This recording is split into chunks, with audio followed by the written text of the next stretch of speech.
Okay, so for today's webinar, the title is Entrepreneurship 101. Okay, please, if you're not speaking, right, please keep your mic muted at all times, please, so that you can hear the conversation going on.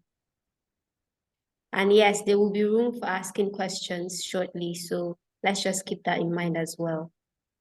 Okay, oh, 1 second.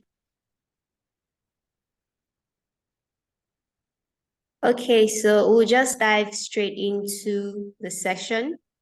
Now, part of your being in this training is the webinar sessions as well. Now, the webinar sessions are very important. It's just like the soft skill sessions. So you're not just learning a certain course, you're also learning things that you can use that could be important to you as well.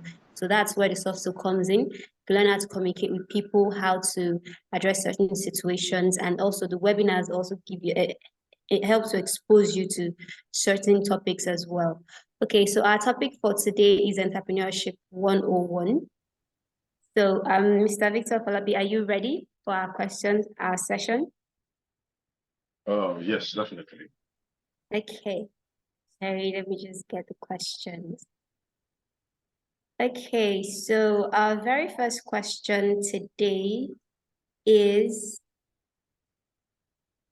sorry about that. Okay, can you briefly introduce yourself and share your experiences as an entrepreneur with us? All right, thank you very much. Good afternoon, everyone. It's a pleasure to be here. All right, my name is Victor Falabi. I'm founder of PopSpace Hub. PopSpace Hub is a co-working space located in Ibadan. And what we do basically is offer workspaces, create innovation for startups, basically focusing on helping new persons into businesses, startups to scale and especially survive, being that operating a business in Nigeria is not a very stable thing. So that's one of the things we do. I am also into content creation, monetizing social media platforms and the likes, and train quite a number of people on that. I help people write business plans, register their businesses, anything that has to do with ensuring your business has a legal and a proper starting. I'm the go-to guy. So thank you very much. Oh, okay. You asked me to talk about my experience already, or I should keep it at that.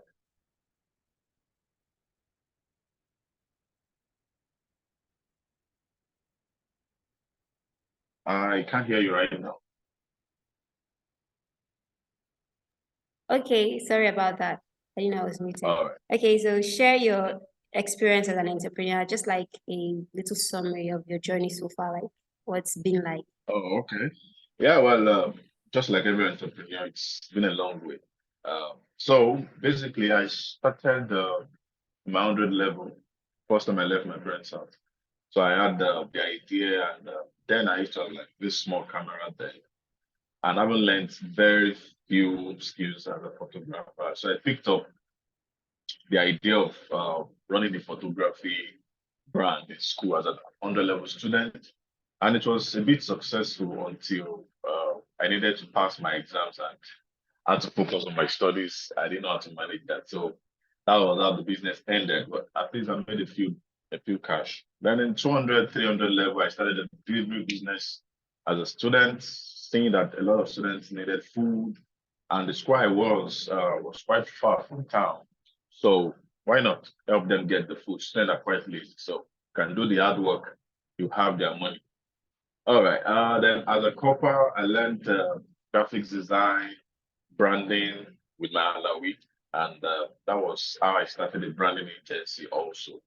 Then just few months after my service, that was when I was able to secure a fair fund to start up business properly. So my first funding was $5,000, and so I was ready to start up, and that was how I started my co-working space. And a lot of other things came up eventually. So that's it. Thank you.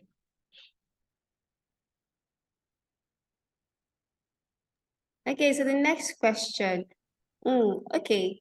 So for you've told us what started. It's okay. What actually inspired you to start Food Space? I mean, as a core member, usually most core members, what they just have in their head is they're just going to get jobs right after they finish. And I know that when we were serving, one of the things in our head was to work in a good place so that they can retain us. Like that was the main thing. So what inspired you to, instead of, okay, let me get a good job somewhere, or even if you had family that could have told you, okay, you know what, come and work here, what was it that actually inspired you to say, you know what, instead of working somewhere, I'd rather just start my own?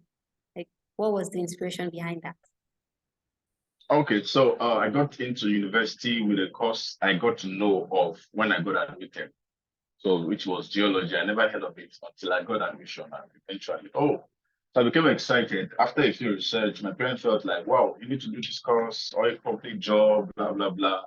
I got into 100 level, the same story from my lecturers. Don't worry, they are serious with your academics, oil company job is waiting. So it became very serious, trying to do well in academics. All of a sudden, 300 level, I discovered that there were more geologists than there were geology jobs, right? So basically, I don't like struggles in my life. And I was not ready to start that competition, which was very, very slim.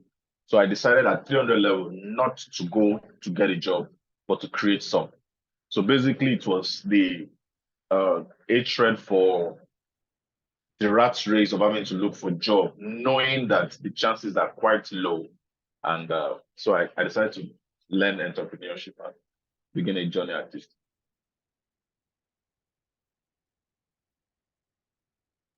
Oh, okay. So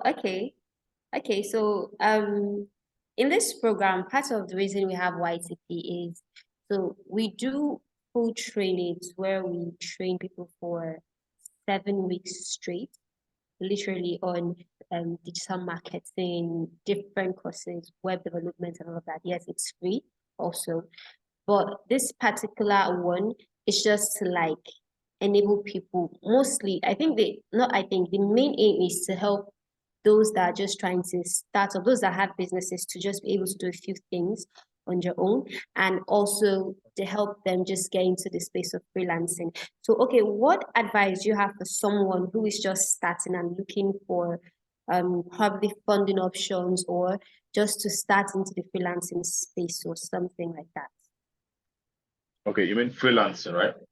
Yes, just the freelancing space or also looking for funds to start their businesses as well to enable them Okay, yeah. push. Okay, great. So first of all, there's money is attracted to value, uh, and most entrepreneurs are not adding enough value. You know, usually in years back, a lot of years back, just having a BSc was sufficient to get you a job, right? And now you would need probably to have an MSc and maybe have some other professional courses added, right? So it means the standards keep rising. Same thing goes for those into entrepreneurship and freelancing and the likes. Is the more skill you have, right? The more preferable you become.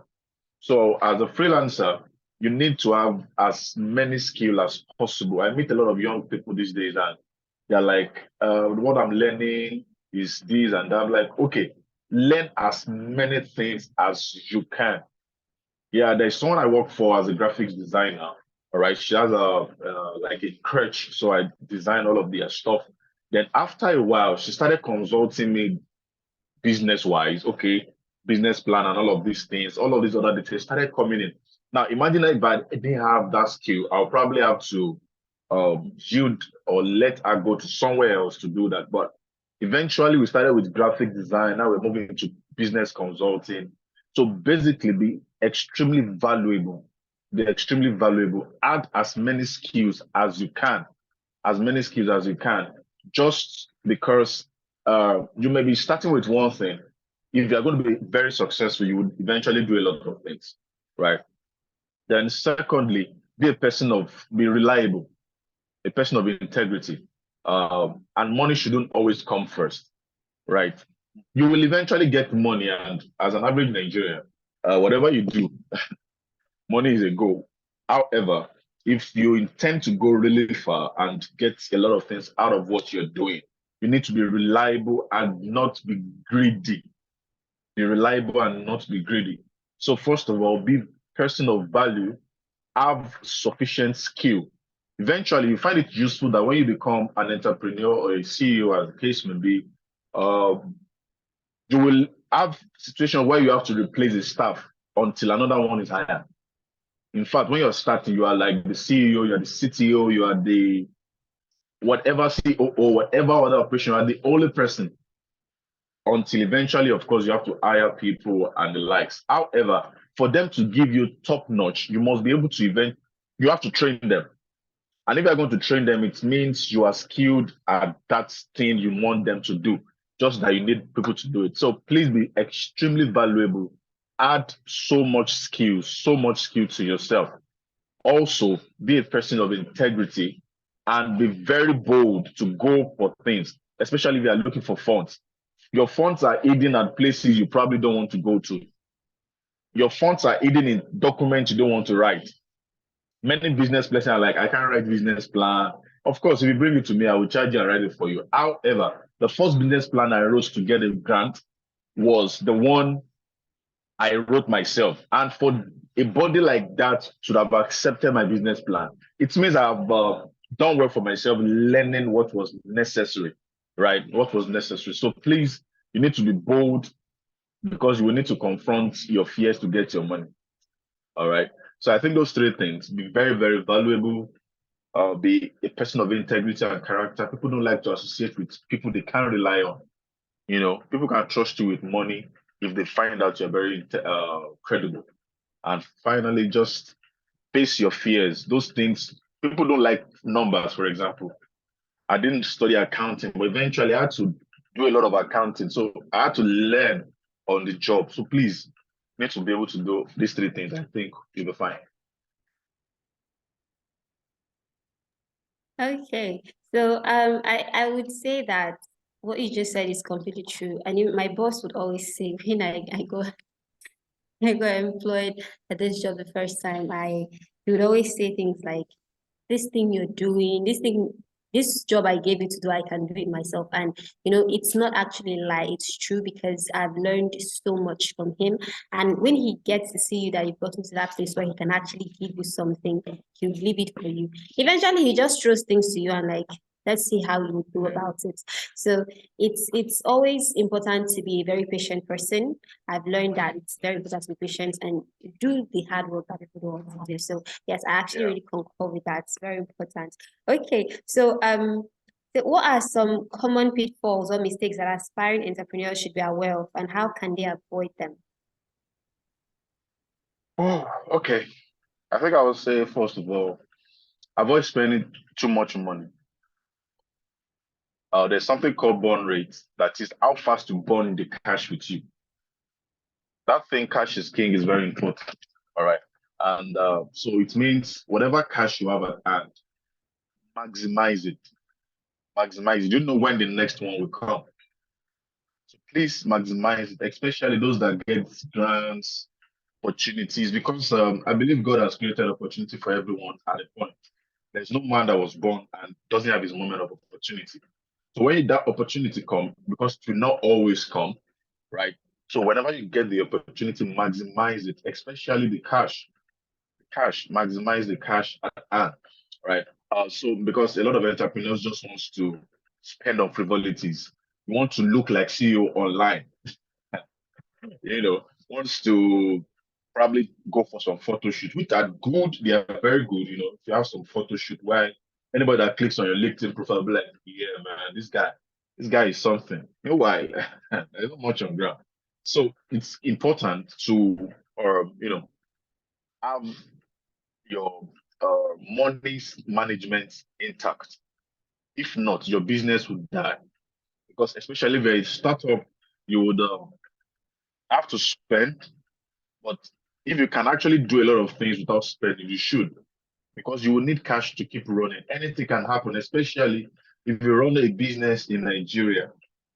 You need to have an emergency fund. You need to have an emergency fund. Yeah, just this year, I think the fuel price has changed maybe about 2 or 3 times already. The dollar price keeps skyrocketing and all of that. And if you are not careful, many businesses that are dying now are dying because there's no plan for such a time as this. So please and please avoid spending all the money that customers will come now. Customers will come now. They will buy from me and all of that. That's one of the things I think entrepreneurs should be aware of. Entrepreneurs should be aware of greed, greed, right? The temptation to wanting to make it like really fast, and avoiding to doing the necessary due diligence, right? Um, Sorry, I'm trying to get something. Okay, sorry. Now, so entrepreneurs should be very careful of number one, how they spend their cash. Number two, how much about greed. Yeah, I mentioned greed now. So being greedy makes an entrepreneur fail at what they do. Then, very important, separate the cash. So one of the problem I faced starting up, because I didn't have a lot of opportunity to mentorship, was spending money that comes in as though it's my money. So please always separate your brand from you. If the owner of Louis Vuitton, even though that its face is already online, is walking on the street, you probably don't know he's the owner because they've been able to separate themselves from their business. So you need to separate yourself from your business as a plan. Of course, you have to be part at first, but eventually separate it. You also need to separate your money from your business money, right? People will be like, the money where they enter save never reach me spend. Why? And all of that. No, you should try as much as possible. If it means living below, I don't know, living on very little is very important, because without the business, the cash will no longer flow. So you need to be able to separate it. I feel that's like one thing business lesson I learned the hard way. The hard way. My business had to crash at a point because I was just I had a business account, mind you, but whenever like things go down on my main bank account, I just quickly enter the business bank account, withdraw, and I just flex, and I'm still like, yeah, see you. Meanwhile, I was killing my business gradually. Then please get a mentor.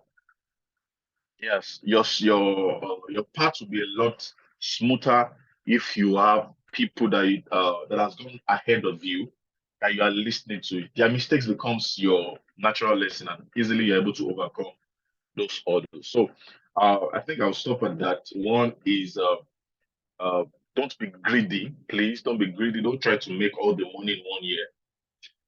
Then separate yourself from your business, separate your business account from your personal account, your business, even your social media. Don't post your business on your social media. Yes, you can to advertise, but let your business, your brand, have its own stuff. Let me cite this example as I stop on that note. It is easier for a brand to sell than it is for a business to sell. Why? What is a brand? For example, now, how many times have you seen iPhone 15 or iPhone, whichever iPhone, being advertised on your local news or something on our phones? But people will keep buying, even though for the past 14 years, they've been just be recycling the same idea. Check their documentaries, they've been recycling the same idea, saying the same thing for the past 14 years. But they've been able to build a brand that the fact that you're seeing using an iPhone as a status something to boost your status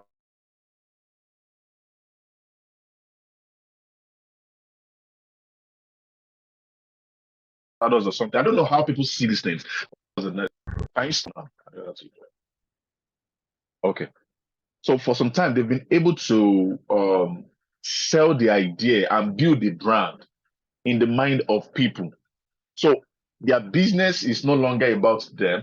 It's about what it is in the mind of the people, right? So please separate, build a brand, not just a business to make money and survive. A brand is very, very important. Thank you very much. I think I'll stop at that. The next question. Okay, I'm glad you actually touched this part. So there is something I've come to understand is LinkedIn. Now, most people just start businesses and they want to like employ a lot of people. Whereas you can actually, one person can actually do a couple of things. It's very important Yeah, that as you start a business, as you own a business, you should learn to maximize your staffs, right? So that you don't end up yeah, spending so much more. Right? In as much as you're not supposed definitely. to stress them, but yes, you can maximize people to do more, then it's definitely advisable to do that. And To do so. now it's really good you mentioned this because this actually leads to the very next question. Says, okay, so in the early stages of a business, how important is Yeah. it for entrepreneurs to focus on marketing and building a brand? Oh. Like in their early stages, how Okay. important is it? Okay. So, first of all, marketing is quite important. And if you're an entrepreneur, you need to learn marketing and branding as it is, at least have a basic knowledge about it. Don't dump everything on a graphic designer. Meanwhile, I believe you guys should know by now that designs is not necessarily the brand. All right. The brand is about what people think, not what you are telling them. It's about what they think after a while you've been with them in their face. You'll be like, okay, this is what this brand is known for. This is what this brand is known for, and the likes. So it's important for you to have the mind of building the brand. It is easier for a brand to keep selling in the sense that you already represent something. That's what being a brand is all about. You already represent something in the mind of the people. And because of the consistency over time, they gradually begin to trust you. Just like, for example, a young lady that says a young man is not that handsome, you can't be with her. All right, no problem. It's because she's still thinking with her head. Just give her time. The guy should just be around. Spend time. Show her what he truly has on the inside. Over time, the ugliness would start disappearing. She will start responding based on her emotions, not because of her mind anymore. It's just natural. That's the way customers respond. When you're just coming to the market, you will not get a lot of traction. There's no magic around it. You will not. But if you can stay true to the value you came with and you continue to build it and constantly innovating, then eventually people begin to trust you because of time. The interesting thing about this principle is even if you tell a lie for a long period, it begins to sound like the truth. If you tell a lie for a very long period, it begins to sound like the truth. So even if you are a lie as a business, which I believe nobody on this place is a Ponzi scheme person or something, but I believe whatever you're doing, if you are true to it over time, people will begin to call you and trust you, and your brand can then stand on its own. So it's so much important to build a brand. Consistency is important. Now, marketing has to do with everything you do as a business, everything from the way you project your business. Of course, advertising is just a part of marketing. It's not all of marketing. People mix it up a lot of times. There's a difference between advertising and marketing. I'm not sure this is a class for that, but on general case, marketing is all that you do in your business to project an image in front of your customers. So when you're marketing, you are trying to project an image. When you're projecting an image, you are building a brand, right? So basically, these are very connected terms in business. So please, because African entrepreneurs are quick to um, do anything that works, forgetting that they are building, even whatever you do, even the mistakes you made years ago, is part of the story that you eventually have to tell, right? So whatever you are doing right now, you're already building a brand consciously or unconsciously. But now I'm saying be intentional about building it. Be intentional. It's very important if you will survive long term. If people will keep coming for your business long term. Now, for Forbes Space, my co-working space, this year we only advertised online just about 2 months ago or so. Since last year, since mid last year, we stopped advertising. The business is now 4 years. Now, for the first 3 years, we did a lot of things to serving the people that came. And after a while, we noticed that the number increased. Then we stopped advertising, and the numbers kept coming. So it meant that over 3 years, while we felt we were doing nothing, people have grown to know us for something, right? People have grown to know us for something. So we saw that, okay, so this thing actually works, but it took us 3 years to be able to get that kind of boldness to say, okay, we are not advertising, we are not spending money on online advertisement and all of that. People now started telling other people to come. You hear people call, somebody told me, somebody told me, and that makes a lot of sense, makes you relax, and you begin to enjoy the fruit of labor as the case may be. So both are important. As you're marketing, you are projecting an image. As you're projecting an image, you're building a brand. For example, look at, for those that watch footballs, most of the jerseys that you have the names of companies, brands on it, right? They are not directly advertising to you, but it's a part of marketing. While that the name sticks in your mind, right? As the more you see them, the more they stay in your mind, and because it's connected to something you love. For those that watch sport, those kind of things begins to work. So marketing, like I said, this is not the class for marketing, but just learn marketing. As you're marketing, you're building a brand so that your business can last for long. Thank you.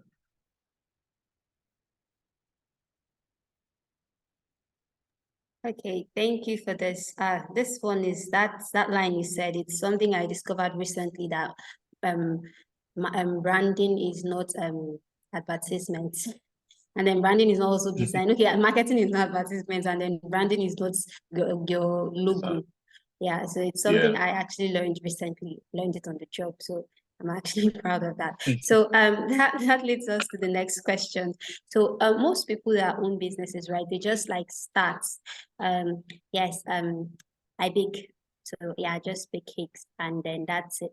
But we live in an evolving world, right? Where things continue to grow. So sometimes you actually start with an idea, right? But along the line, like things are changing, people are moving to new phases. So how important is it for startups to have innovation, like to be innovative in their businesses, add new ideas? How important is it for them to add innovation to it, even something that they would naturally not want to do initially? Okay, thank you. Well, this is one reason why businesses will keep dying or keep surviving. I found that is innovation is so important as oxygen is to man.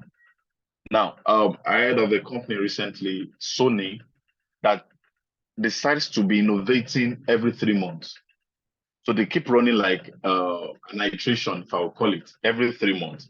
And because of that, they will stay alive. Now, just like many people are aware on this call, why did Nokia die? Nokia phone, they were the ones in vogue, probably in the 2000s and in the 90s. Everybody here probably held a Nokia phone at a point in their life, right? So because they tried, however, they were not able to innovate. I don't know why. Maybe there was some challenge. And in fact, the current iPhone 15 that came out, one of the challenge people felt they would have, and probably we are still watching, is their innovation. Because for the past 14 years, iPhone has served us years, improved camera, improved iOS, and all of that. But there's not been any amazing innovation. There's no touchscreen MacBook. Meanwhile, do you know how many touchscreen laptops already exist? But there's no single MacBook that is touchscreen. How in this world, how is that even happening? So innovation is so important for continuity in business. Number one is it gives you competitive advantage, right? It gives you competitive advantage over every other person. When you innovate, others will just have to keep chasing after you. That is, you have to keep rethinking what you're doing as of now. For example, I asked people like, okay, you're making cake, right? I say, yes, I make cake for events, for this, for that. People are already baking cakes that looks like human beings. People are baking cakes that looks like lion and all of these things. And we are watching them on TikTok and we are laughing. And it's as though, man, these white guys, man, I don't believe anything about the skin color. because there are Nigerians doing a lot of innovative things. The reason why I even started co-working space in Ibadan is because there were like, as of present, there's even just about 5 of us or 6 in the entire state, larger than the small Lagos state. Right. So it means that effortlessly you will be able to bring the people to yourself. Now, co-working space is like an improved cyber cafe. Yeah, that's just it. As if you want to mock the business, you say glorify cyber cafe. Meanwhile, there are still cyber cafes or computer centers struggling to survive, struggling to survive. Now, this guy says, okay, I have a place. All you guys need to do is come with your laptop. I will give you light and internet. And based on, of course, light is a general problem, except in Lagos State. Because the last time I was in Lagos State, I saw you guys. You guys have taken the minister for is it power or something. All right. But in this part of Nigeria, just let me say, in this part of Nigeria, we still have issues with light. So it means I can still, if I can provide power, I can still get money. Right. So consistently innovating keeps you at an advantageous position. Right.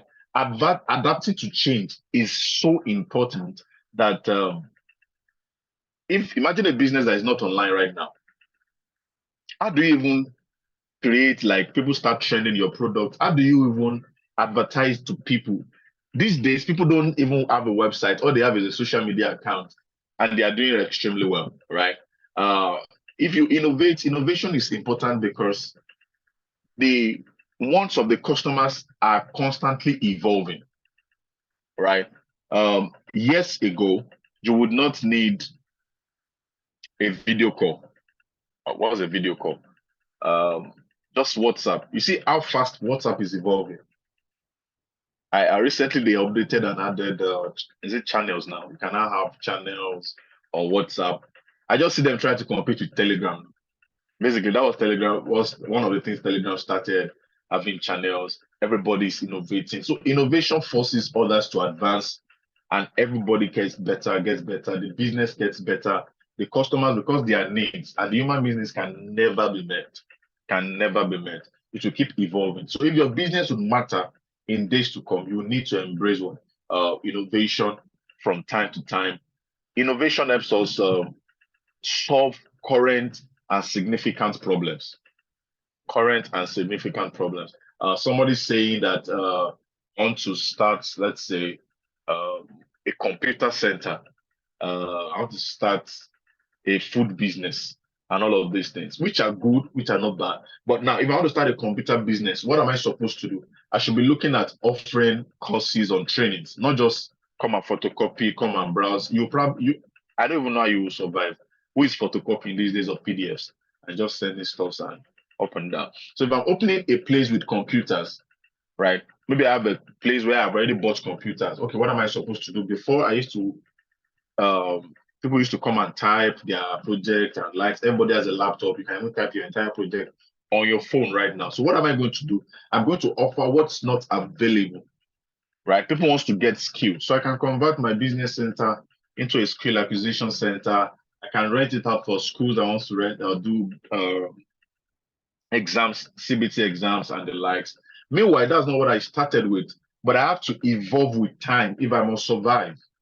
I have to evolve with time if I must survive. For example, this generation that we are fast food generation. We don't want to wait for anything at all, right? So I always give this example of there's this Nigerian local drink, Zobo, right? This Zobo drink made with hibiscus flour, and so I always imagine because I've not had time to sit down and see the possibility though, but I believe there's nothing impossible. Is you can also have Zobo leather bags with granulated and all of that. So just like you have Lipton tea, the teas are made from leaves, and this drink is also made from leaves. So somehow the Zobo drink can, I think okay. Somebody is saying I don't know if someone has done that already, but that's innovation. Trying to see that okay, people are now more conscious of what they drink, of where the water comes from. Okay, let me take away the water. You guys keep it dry. Go get your water yourself, and you have your drink as it goes. So please and please, Yet Zobo tea bags are already in the market by local producers. Excellent. That's innovation. That's innovation. You don't have that years back. You don't have that years back, but now there's constantly innovation on something. Now we have content creator buildings. Like a person can just rent a building, right? And just partition each room, design them differently for content creation. That's like an advanced co-working space. So you just see somebody just come, okay, I'm a caterer, I don't have a kitchen. So yeah, there's a kitchen for here, there's a camera setup, and that's a studio for you to work. You pay maybe per hour or something, and you get out. So I'm probably renting the building for 1.5 million, and I'm renting out the space for maybe like 50,000 an hour, and I'm getting maybe like let's say I get roughly 5 people a day because everybody's into content creation, right? Everybody's creating content, right? So from there, that money you will get, the innovation cost makes it better. So let me stop at that. Innovation is so important for business first.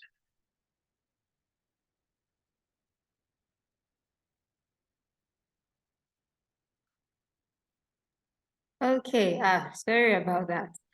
Good. It's actually very important to say this because a lot of Nigerian businesses are suffering, right? Because people don't want to change actually.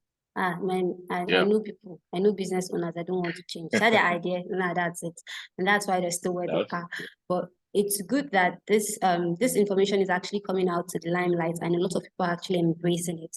So, and that would lead us to our very next question. So, can you share some tips on managing risk and uncertainty in early stages in a business?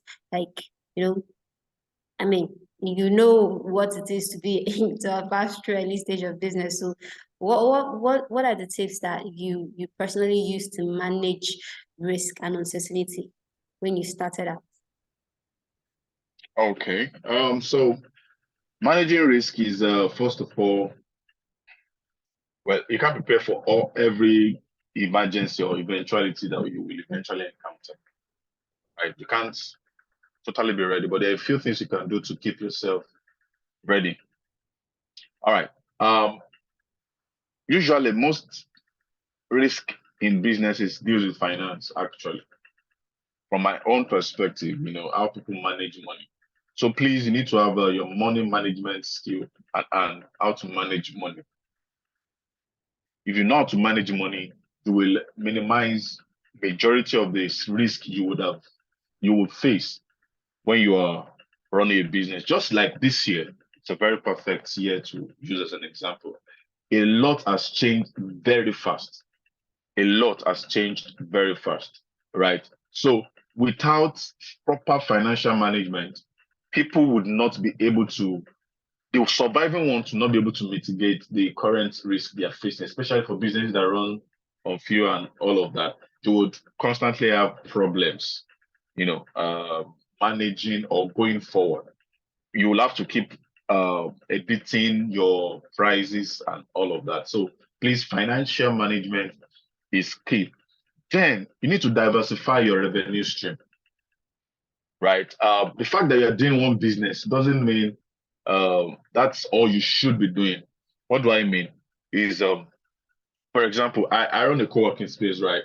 So I have someone that is in charge in sense of managing the community and the org, right? But I myself, I sit in the office and do other things for myself so that the months where, because it's quite seasonal, there are times where there is abundance of power supply, so you see less people, and there are times of the year in this part of the world where there's not so much power and see a lot of people.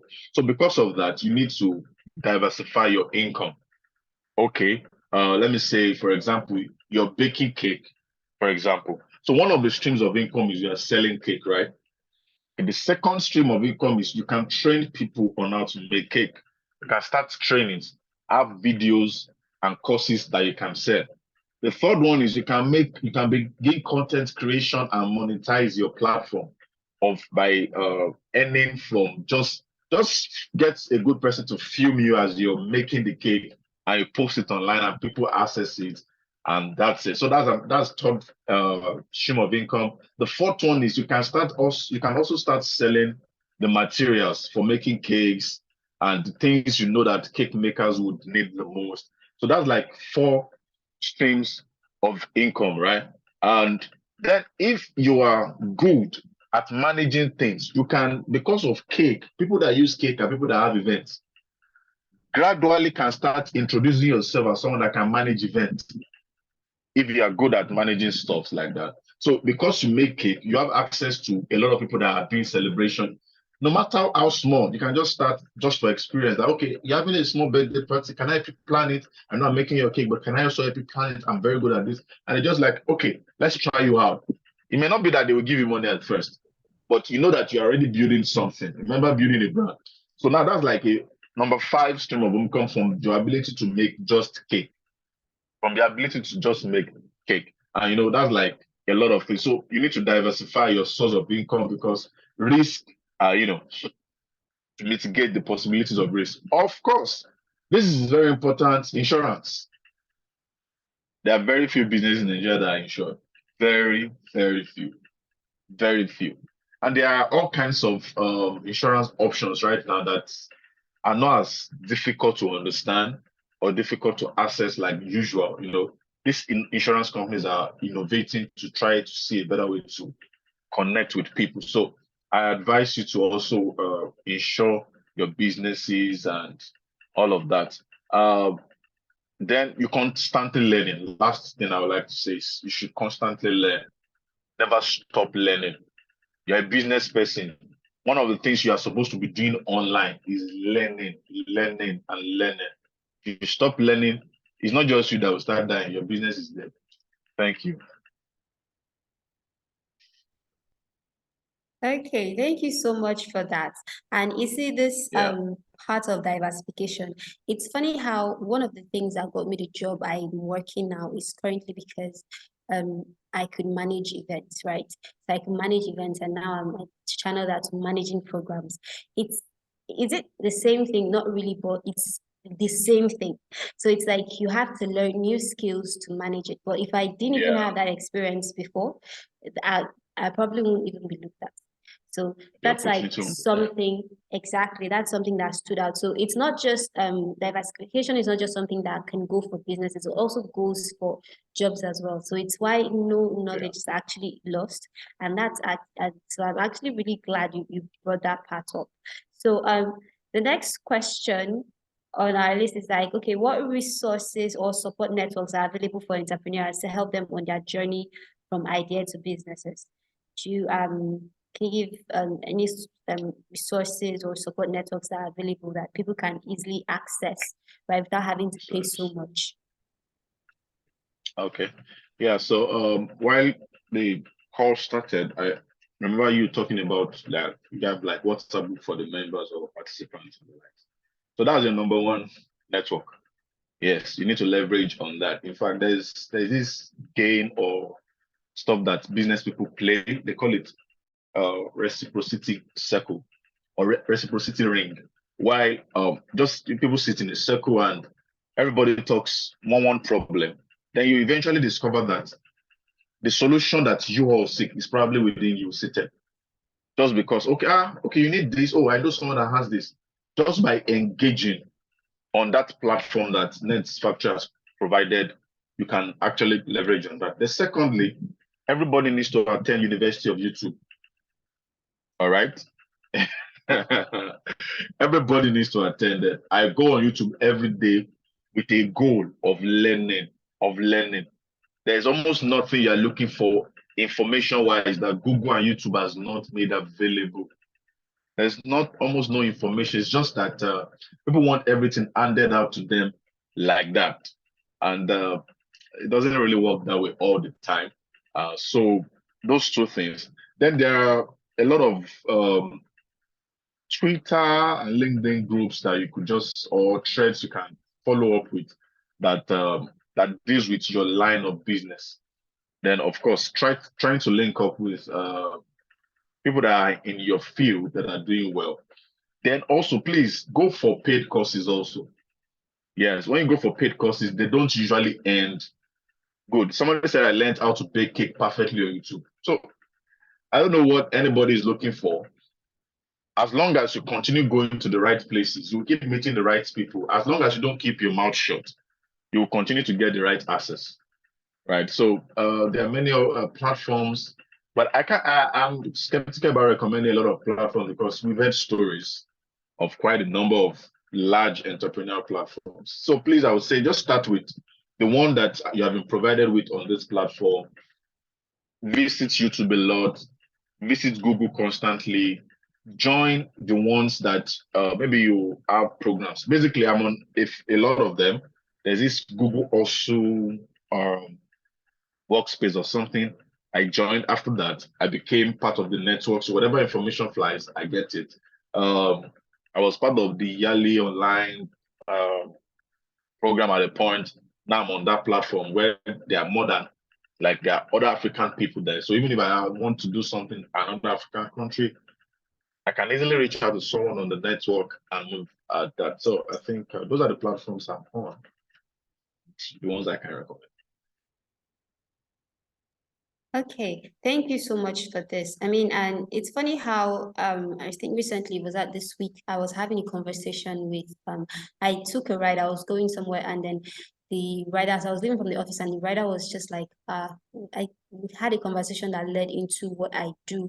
And it was amazing how this man was actually surprised that there was so much. He said, are they grants? I'm like, are you kidding me? They are grants and they are grants, Yeah, like, and you can actually get this. And if there is something I've come to understand with how algorithm works is that when you continue to search for a particular thing, so Google just yeah, hands it over to you. So, and that's like yeah, something I can say for a fact that researching does for you. I mean, most of the things I know, I can confirm YouTube, it's the place. It's the yeah, place.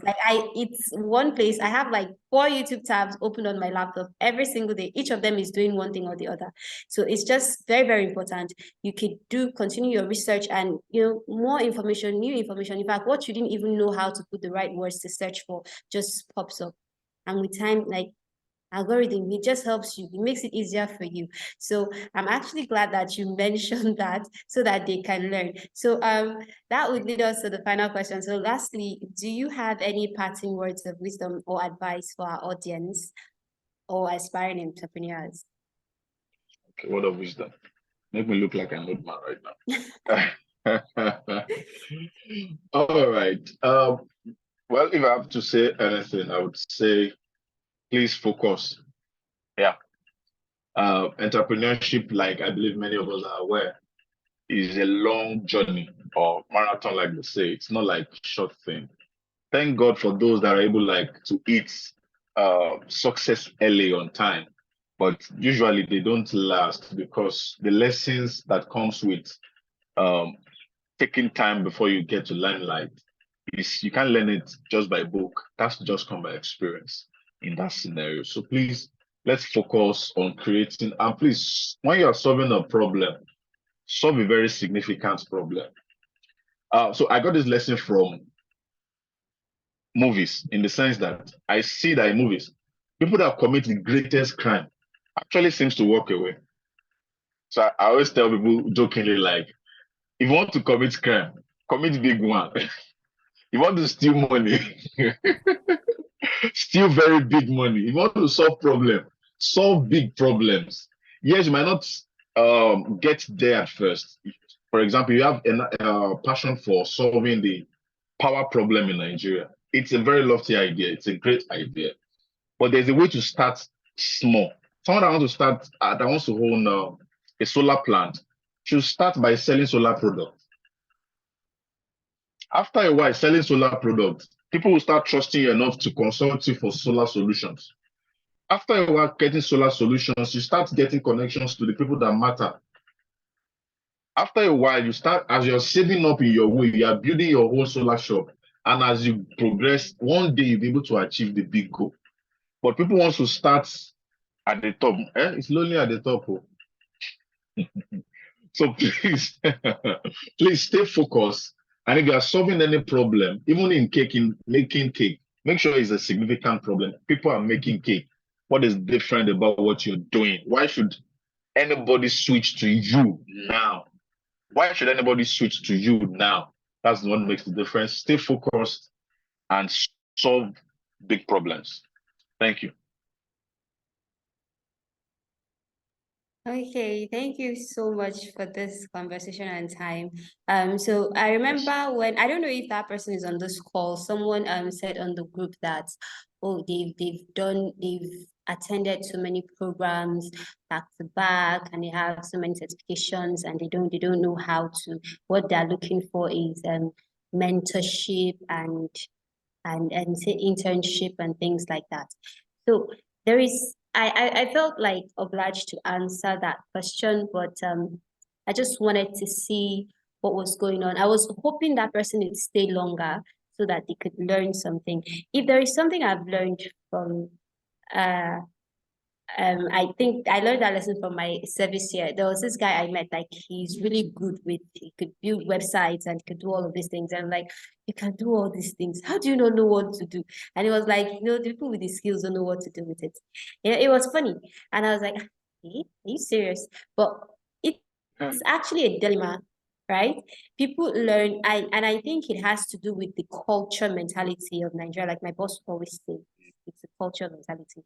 So Nigerians just feel like I can learn a skill to get a job. Not Yeah. necessarily. How about we start moving from I could get a job to I could create a job, right? It kind of looks like, okay, I work this job because I love this job. This is what I do. But I have so many other things that I'm good at that, people would even be surprised. I don't have a problem working out of my job at any time because I know, oh, I already have things I'm going to do. And I've learned so much on this job. So it's a thing about you've learned something. How do you apply it? How do you apply it? For so many people, even here on this call right now, I feel that is their problem. They don't know how to apply what they've learned because there's already this mentality clouding our heads that you have to have a job. It's as if it was something handed over from primary to secondary school to the university, just Come on, fitting everybody into that trained our head. You how have to to get a have a job. job. So you have to be trained to become an employer. Exactly. You've learned. There's so many platforms that you can go on. You can go on Upwork. Amazing thing about being a digital marketer, being a graphic designer, learning all of these skills is that you have such an opportunity better than someone that literally studied engineering in school because you can build a portfolio that you know what can I work. actually saw recently, sorry to cut you, is No, that skillful people are not necessarily business people. Yeah. So I feel like running a business is something people have to still learn after learning skills. Yeah. In the sense that, in fact, if I want to learn a skill now, I'm going to learn it because I want to do a business. So I already have a business in mind. Okay, I'm not skillful for it, then I go and learn this so that I won't just become a bag of skillful of skills. Yes. Nothing coming out of it. Okay. So there is this thing I just want to say, like it's something I've learned from an advice we usually give our students. You can actually start, you've learned digital marketing, you've learned graphics design. You don't have to wait to get the big money. Start designing for your friends and your family, your church people. You're learning digital marketing. Practice that. Like start with these people. That is how you build a portfolio. That's how you build credibility. These skills are way easier to get jobs on, to freelance on than actual jobs and this is how it starts. When you do these things, you optimize your LinkedIn. And then from there, people will start to see you. I can tell you for a fact that we have some people that work with our company that these guys are being paid so much. Why? Just because it's from their LinkedIn page. They literally, my boss went on LinkedIn and found them. They have portfolio. Wow. They're not doing, and I'm like, thing they are paying this person so much money for. It's something I can do, but they will not give me to do. It doesn't matter if I can do it better than that person. The simple truth is that that person has actually started with friends and family, built stuff, and then optimize their LinkedIn profile. And then guess what? People outside are seeing that. They have a connection link. So for anybody on this call right now who is saying, I have learned this, I have learned that, how do I start? If it is digital marketing that you have learned, start with, you can just meet someone. Tell them, can I market for you for free? You know people, I have like 50 people on my contact list that are selling one thing or the other, that if I even offer to give them to market for them, like offer to give them advice on, okay, this is how you run it. I mean, if you're even paying for ads, I'm going to pay with your account, right? I don't want to, yes, I can pay with a different account, but let me use your own social media account. Let me just be managing your social media page for you. What will I get in return? It's going to be on my CV that I am the one doing this. Yeah. I am doing this. And the beautiful thing about that is that these people don't have so much to lose. So you can learn a lot from helping them. You can learn what works. You can learn how to build traction and all of that. So if you're on this call and you're saying, oh, I've learned this, I've learned that, and I don't know how to start, how do you start? You can just meet somebody that does this. If you're a graphic designer, can I design logo for you? Can I design flyer for you? You do it for free. You're not going to, and that's the thing. You know, this thing is said, money. People, Nigerians are attracted to money, but relationships matter. Start a relationship, good relationship. Just meet this person. Let me do it for free. When I started baking, actually, I think my mom started baking, and before I started helping out, we were doing cakes for free. In fact, at a point, I was like, okay, when did we start getting paid so much to do cakes? I couldn't even remember. Like it was funny because it literally started from making cakes for anybody that wanted to do birthday for free too. We're getting paid to do wedding cakes and all of that. So basically, that's how it works. You start for free. So I just want to say thank you so much for having this amazing conversation with us. I really, really, really would love to have you come back on our programs. Definitely should come back on our programs. So at this point, I'll just give room to a few questions. So I can see there is already a question on the chat box. So this person said, I have a question, please. I make confectionaries, but due to hike in fall price, I'm experiencing low sales, some day on sales at some days, no sales, okay, at all, because people complain that it's getting smaller and more expensive. What do you think I can do, sir? Oh, okay. So first of all is I would have loved to ask, who are you selling to? Now, if you are selling to everyday people, you will be forced to constantly change probably the quality. Because for an average person on the street, he's not concerned about the size of confectionery. All right. The person is more concerned about the size. So in that case, you see that most people that sell confectionaries on the road, small shops, probably have big stuff, but the quality is next to nothing. But an average person on the road doesn't mind as long as can fill their stomach. They are all about filling their stomach. So you need to ask yourself who you're selling for or selling to. Now, have you considered innovating? There are online platforms now. Have you considered like selling small chops and sending to people's house? I don't know the confectionaries you make, but from the question, it's as though maybe you sell like daily stuff, and those are like the okay, banks, students, and in school. All right. So she said she sells in banks, the students, and in school. All right. So you may start stratifying your products, having the standard and the premium. All right. So because you need to survive, you now have to work on stratifying your product. Like, okay, the standard stuff, which is like the less, I don't know how you come about it. I don't want to say substandard in sense. And the premium. Now, so the premium are going to be something that are really good, all right, but only the best can afford. Now, if you're selling, who are you selling to? I don't know the kind of school, but you mentioned banks. So if you're talking to bank people, a bank person knows what packaging is. So you may need to introduce packaging for some of these things to cost higher and they to accept it. So you need to look at the people you are selling to, understand your customers. If they are the everyday people, they are more concerned about the quantity, not the quality, in my own view. But if they are selling to the premiums customers, they are concerned about the quality and the packaging and your approach and presentation. If you have been, I don't know, if you have been hawking or selling in this transparent white bucket, there's nothing but for them to speak to you like someone that sells in the transparent white bucket. All right. So there's a way to package it. The best answer to this will have come on a one-on-one consultation kind of.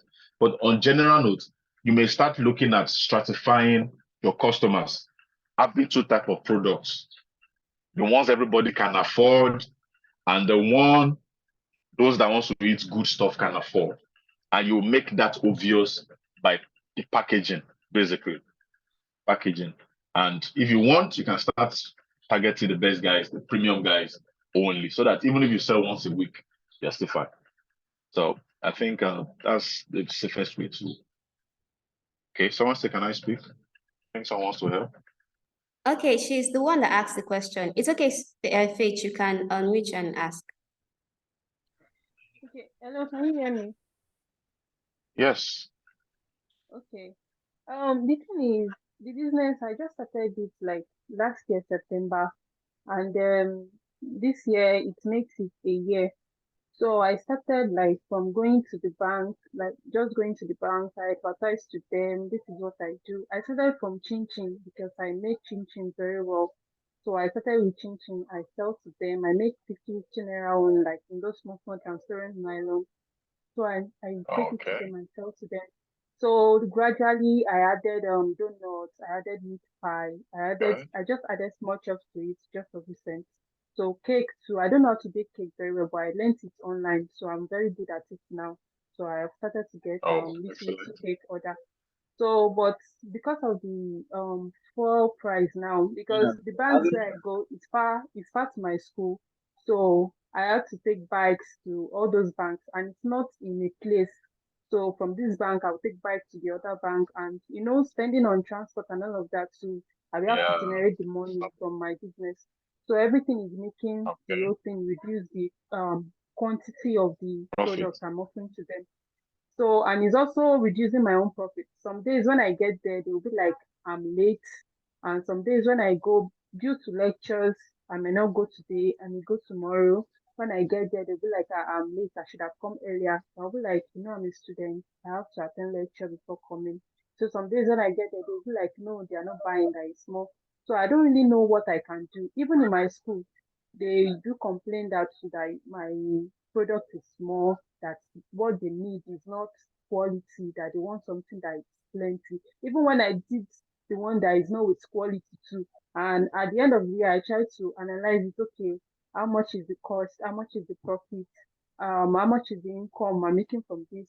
So at the end of the day, it's just not balancing. So I don't know how well I can strategize it so Okay. I can get a lot of customers. And I created a Facebook page, I have Instagram page, I have my WhatsApp business account too. So all of that, I post there, but like I'm not just getting the kind of sales I want. Like for now, I just decided All that right. maybe I should just stop a little. So maybe I should stop and kind of think of a better way that I can do this thing so that I'll be able to get customers. Okay. Although I have a lot of competitors in my department, especially in my department, I have like 4 or 3 people that are doing the same thing that I'm doing. Okay. All right. So you see, that's going to really make it difficult with that competition. So what I advise you to do, just like we've discussed, is innovate. If everybody Okay. is selling chin chin, for example, okay, can your own chin chin come in a very different form? Have you seen mini mint chocolate chin chin? No, but I've seen someone that is doing chocolate chin chin. Chocolate chin chin in your department? No, not in my department. I'm in 300 level. The person is Okay. in 400 level. Okay. So we are talking somewhere now. Now, if you don't want to be forced out of business like you're about to be, and if you want to do the right stuff because of future, you should start thinking of how you can differentiate yourself amidst all of this competition in your school. I believe competition as an innovation always works. I don't know your school. It could be that some would like pepper chin chin, some would like chocolate chin chin. So it's time for you to learn to innovate so that if you bring a new product that is not available, the fact that many would actually want to check you out first, then if they actually eventually like it, regardless of the price, they will just buy it because it's probably maybe sweet or it's different or innovative or your packaging is better. Then concerning the bank people you sell to, do you have a key person you can call before going so that you stop wasting transport fare, getting there and getting disappointed? Well, like, not all the banks, but like 2 or 3 banks like that. I have key people I can call that. There's no day I get there, there's no time I get there that they don't patronize me. So they just patronize me probably because I'm a student trying to survive, but I can still call them. But my problem is, I don't know, I might call them that, okay, I'm coming. Hope I'm not late with this particular time. And they might be like, they will buy, but they don't know of others, but I can come. So there won't be a definite answer. Okay. All right. So there's a lot I can tell you right now, and I feel I'm telling you too much. But number one is these people, you just need like one person in all of these banks that you will give when they buy from you, make sure you always give them a gift, maybe an addition. Of course, I did that last year in Good. December. So I gave all my not customers, December. like No, no, no. I Wait. gave No, them no, gifts. Most of my key customers, I know that there's no day I get there that this person won't buy from me. Like I gave them no. free customers. I'm saying I what I'm have saying this. is you're going to identify one person. Okay, One person.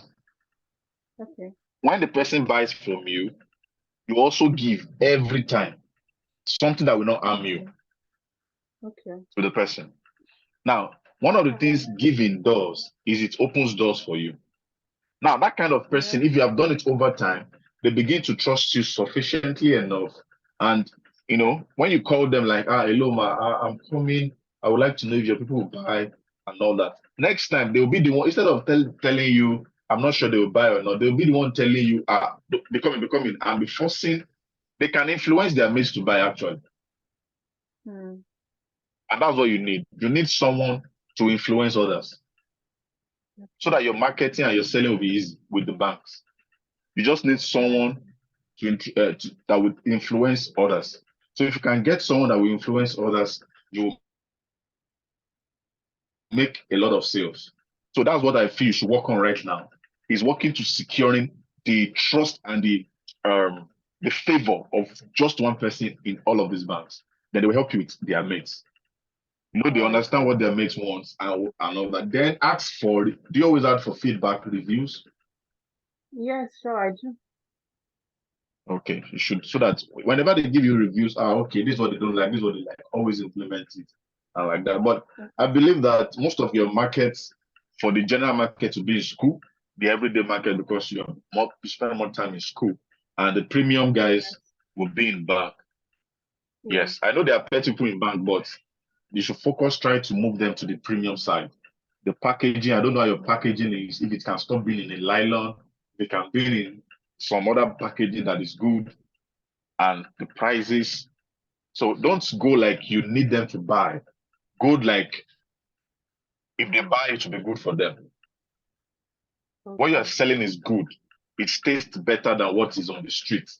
And if what you're selling is that good, then they need to eat it and they will love it and they will pay for it. So please have the mindset. Don't give up on your business yet. In your school, you need to do something different from what is available from every other person for All you right, to sir. sell easily. All right. So I think with that, there's a lot of things you could still do, but let's see how that goes with you. All right, sir. Thank you so much, sir. Yeah. Okay, there is one more question on the chat box. We've actually taken more of our time, so we could just answer this person's question and then, I don't know if I passed it. I don't know if you saw it. I can't find the question anymore. That's strange. Let me just search. Oh, I can't find the person's question anymore. Maybe the person left the call or something. I can't find the question. Okay, so okay, let's just take one more question and then we'll call it a day for today. So is there any other question? If you have a question, please just ask.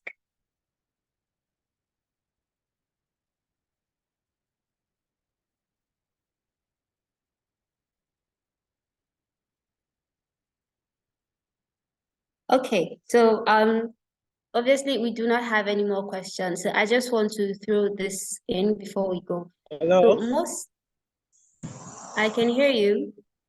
Okay, mine is just a suggestion. So I thank you for your presentations. The way you presented this thing, I very, very.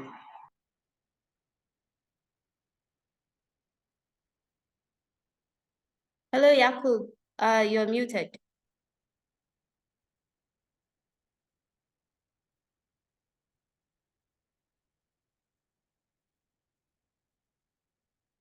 Okay, I don't I don't know, but his mic is muted. Okay, there is just one thing I want to say, and this is mostly for those people that do confectionaries. If there is one place you need to look at, it is Pinterest. Now, most people just we Nigerians, we have this small chops is what everybody's buying. People like meat pie. Let me tell you, I don't like meat pie. I don't like chicken. I will not eat it. Yeah, I will not eat it. But if you see something called pancakes, if you see something called waffles, I will definitely be there. Now, why am I saying this? We just have this mentality that everybody wants meat pie, everybody wants donuts, everybody wants this. And that's why we keep going for that. But there are so many things, so many things. Just download that Pinterest app. You will be surprised at the things that you would find there. It's just inspiration. These are things that people are already doing. There are some that are so, you'd be surprised, they're so cheap. You can do them for cheap and it would change your entire world. So everybody might be selling meat pie and donut. Guess what? If you are the only one doing waffles there, before the other people will even dream of trying to do something like that, you've already taken the market. And how can you do that? You can do a simple market research. You can just ask people, which is even good because you're interacting. You're in a school setting. If you just walk up to someone and you're just polite to them and you just ask, oh, I just want to get your review. So normally you use a Google form to do this, right? But now you're not going to be using a Google form because these are people you can talk to face to face. Just ask them, would you like a waffle? Like just ask, okay, meat pie, donuts, chicken pie. You just get to find out how many people actually like meat pie, how many like small chops, how many would prefer small chop to this pie. So you can actually have a feedback form that you can do for yourself and just ask these people and then you write it down, write out the research. So instead of telling them to do an online, which is even very credible, because that would help you to know what you're supposed to do. I'm pretty sure the people that are doing the same thing you're doing in your school are just doing it because you're doing it, right? And or you are the one doing it because you're doing it. Either ways, whoever started first. But you can now use that to your advantage. Before they will get up and wake up from their small chops and their meat pie that they are doing, you've already taken a good share of the market. It's that simple. That is what research can do for you. Okay. Someone said I'm currently running a course in data Sorry, science. just before you go on, Okay. I don't know if the lady is still here. She should check out this guy, Akara Boy NG. Like how they are selling Akara now, premium Akara. You know how common Akara is, right? Akara Boy NG, that guy is crazy. I just keep looking like, how did someone come up with this? Something so common and cheap, now there's premium. So please, just wanted to add that. So recently, someone is asking how people are willing to pay. I know in the previous class, most of you don't attend class. The last class, this is what your teacher taught. Yeah, your digital marketer teacher taught on how you can actually create putting relevant questions into your research form, right? So this is exactly what it is. Yes, most people do not want to pay for things. Like they want things that they cannot pay for. So first of all, before you go to to tell them this. You can do your own research. Okay, these are the ingredients it's going to cost for me to do this. So you can already just calculate on your own, and then you know the price range. And then you take that, you include that in your research. You draft your questions that you can ask these people and then get the right answers from them. Right? Okay, so this person said, I'm currently running a course in data science. I know it's kind of difficult to get a junior data science role. And here in Nigeria, I mean logically, are there a way to create a business out of this skill before I eventually get a job role? So data science, data analytics, you're part of that group, right? So this is what one of my previous program, DigiCorpus program, the person that taught them data analytics, there is something, how she started. So she was telling them that. So she would just go on her own, get access to data and analyze it on her own personally. So what she was doing, she was putting these results on her LinkedIn page, drafting the whole questions for it, like literally analyze an entire data, put the results and everything, the questions, the whole process of analyzing data. So she was putting that on her LinkedIn. Now that is how she actually started, which is why I kept on saying these are easier courses to create portfolios from. That's how she started. So you might have 2-3 people like this. So basically data, there is data, you can have access to World Bank data, you can have access to this data. There's so many data out there. So you just take it, you just run your own research. You can just create your own set of questions by yourself, ask these questions, analyze this information, put the results on your page. You don't know who's looking for you. Like I said, algorithm, this is what these sites use.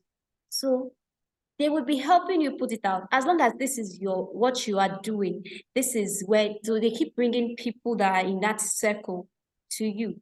And then you don't know who's going to see it. I have seen it from the line of work I do. Most of these people, they go on LinkedIn and then they see profiles and that's how they take it. So you just have to make use of what is available. You don't need to be paid. Exactly. Business build on knowledge of data sciences. Exactly. There is so much you can do. You can literally build a portfolio for yourself, by yourself. And then, so you're just starting with this. Nobody's paying you to do it. You're just doing it at your spare time, doing it at your free time. But guess what? You see that thing you've done like 2 years back, somebody is going to see it and then come for it. A friend of mine got a job on something, a site he did I think like 4 or 5 years ago. I'd even forgotten about it. And at the point where he didn't have a job, they reached out to him on that particular thing. It was like, it was surprised that something he had even forgotten about, but it is online. Right? It is online. It's not going anywhere. Someone searches for you. The algorithm will put yours in the search. SEO, it will put it there. So they would see, as long as it's already there, you've already sent it, it is online. That is why your online is very, very important. Be careful of the things you put there, because when someone is searching for something, whether it is good or bad, you put there. Algorithm, SEO, it doesn't even know the whole story. So just highlight that straight word. Even if it's boy, you put just highlight boy. That's how they will come and read you. Go back to what you did. So it's very, very important, right? I just want to say thank you everybody so much for being here. Just to add to what she's sorry. Just to add, I was going to ask you please, next. volunteering is fine. Volunteering. Yes. The person talking about you can just volunteer for a company. They will probably feel they don't need you until they discover that what you do is so important. And you're, like she said, you're creating a track record for yourself. And being a content creator, I tell everybody can be a content creator. Everybody. You can literally start creating content with data analysis that you know, data science, and after a while, start selling courses. And you are limitless, okay? You're limitless. Thank you. Okay, thank you so much, everybody, for being here. This is why we do these sessions. So it's not actually your training, but then you can learn so much from it. And yes, even last night I was at a webinar around 7 p.m. in the night. That's how serious it is. So thank you all so much for being here, and I hope you all learned something today. See you in class tomorrow. I think your tomorrow class is even on LinkedIn optimization. So yes, you can come prepared for that class, be ready to ask questions, and then just use resources you have access to. So thank you all so much. It has been impactful and it's been nice having you all here. I've learned so much today on my own too. So see you all for the next class. All right, ma. Thank you, ma. Is there no attendance? There is attendance. Attendance has been on the link on the chat box for like ever. I've not been seeing it too. Sorry, eh?